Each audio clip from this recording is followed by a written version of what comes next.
ba ang will ng Panginoon sa buhay natin? He wants you to have this all. Good health, abundant life, perfect peace. Itong tatlo na to and all the will of God, it sums up to one thing. God wants you to be in control. Na hindi yung aanga-anga kapag wala kang pera. He wants you to have abundant life. He wants you to take charge of your finances. Kaya sabi ng Panginoon, tinuturuan kitang mag-pray kasi gusto ko ma-solve lahat ng problema mo. So God is telling you, I want my will to be done in your life every day of your life. But you need to pray.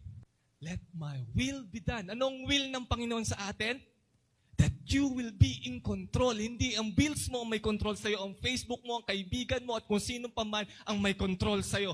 God wants you to be in control of your life.